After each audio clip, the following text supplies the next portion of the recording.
In the middle of an essay included in his book, The Beginning and End of Religion, Nicholas Lash makes some intriguing comments about a theology of friendship. The theme for the inaugural St. Michael's session of Leitourgia, "We have been made capable of friendship," comes from his reflections. Over the next few minutes, I want to consider Lash's thoughts on friendship, drawn from a couple of paragraphs on page 42 of this book. My approach is to riff off Jewish practices of midrash, a mode of exegesis that seeks to provide commentary upon the Torah. Midrash involves both explaining the received text and generating new ideas. It involves asking questions, suggesting allegories, and exploring creative intertextual linkages. Midrash is a wrestling with the text. Here, we are concerned with a midrash on the excerpts from Nicholas Lash. Lash begins, and I quote, "The heart of the relationship between the human world and God, according to the gospel, can find expression in the simple formula, 'We have been made capable of friendship.'" And then in parentheses, where the passive form announces this capacity as grace, as given in the fact of God's desiring, and the range of reference of we is unrestricted. It refers to everyone, end quote.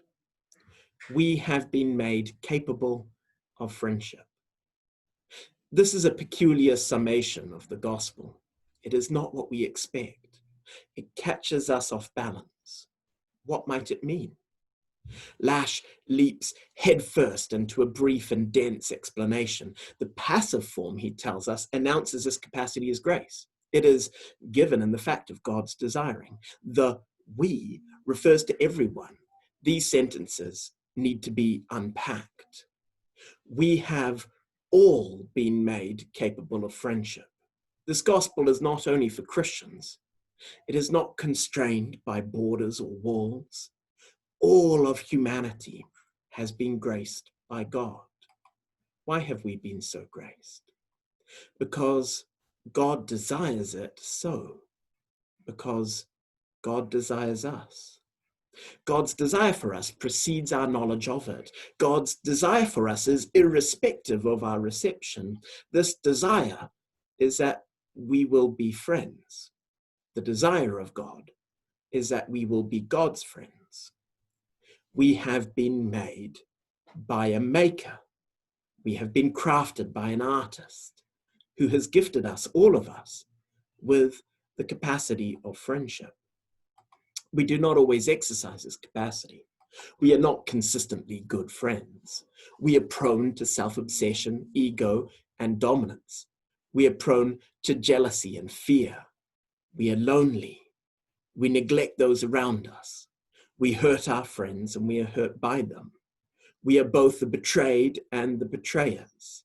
And the knowledge of these failures shapes our desire to be friends. It is hard to be friends with our friends. It is harder to be friends with our enemies.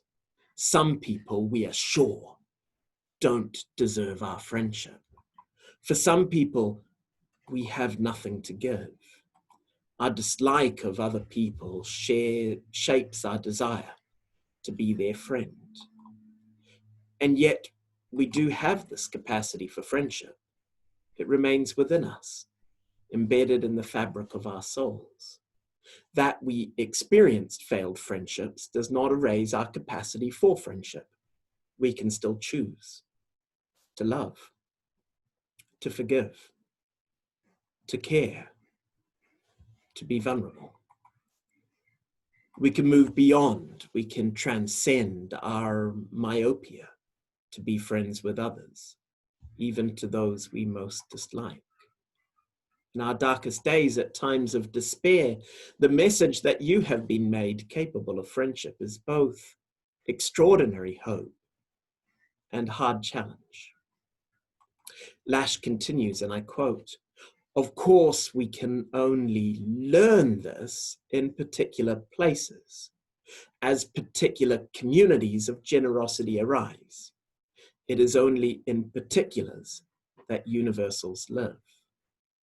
Friendship here is identified as a synonym for generosity. It is about the giving and the receiving of grace. Friendship is given as grace, and yet it is learned as an art. Where have you learned the arts of friendship? Who taught you what it means to be a friend? We learn to be friends in particular places. Churches are particular places. One definition of church is friends who celebrate the friendship of God. Churches are surely the primary places where friendship is practiced and learned. This may be true for you, or it might not. We know that churches are often not composed of friends. We know that friendship is not always practiced and learned in church. We can ask too much of the church. We can also ask too little of the church. We should therefore commit to praying, give us a grace to learn to be friends within our particular churches, as well as outside of them. Again, back to Lash. The question I am considering is, he says, how might the discovery be made that we are desired by God? Technically, this is a question about the intelligibility of the doctrine of the incarnation, of God's self-presence in the crucified. We are desired by God. May the knowledge of God's desire seep into your flesh and bones. May you know that you are wonderfully desirable. If you take only one thing from this little exercise of reading, then take this: God desires you.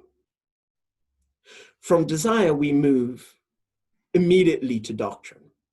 And this is not a contradiction. We have already been told that it is only in particulars that universals live. And so we are reminded of this again when we consider the incarnation. God's desire was incarnated, embodied, enfleshed, materialized, enacted, personified, humanized in Jesus. In this particular person, the universal love of God lives. But the incarnation reminds us that friendship is intimately related with pain. The crucifixion is central to our consideration of friendship. God's friendship was present in Christ crucified. Friendship and crucifixion somehow, therefore, belong together. But how can we understand this? Lash concludes, again to quote, and what I am trying to indicate is that the question is answered. The intelligibility is given in the form of friendship. Friendship, and this word can bear so much more weight than we can usually seem prepared to put upon it, is a human form that God's love takes. The crucifixion is made intelligible only via friendship. Lash does not restrict friendship here to friendship with God. Rather, the intelligibility of the incarnation rests upon all our friendships. This risks the possibility that the incarnation will be unintelligible to us because we do not see it reflected in our friendships. Such is the precarious grace of God. Friendship is a human form that God's love takes. We know God's desire through our friendships. Here we see indeed the weight of friendship. Friendship emerges as a load-bearing wall in the architecture of faith. Friendship makes doctrine intelligible. Friendship makes apparent the desire of God. Friendship sees us participate in God's love. Now we can feel the weight of friendship. What might this do for our lives tomorrow and into the coming weeks? How can we respond to the fact that we have been made capable of friendship? What does God's desire to befriend us mean for our relationships? What does our friendships do for our desire of God?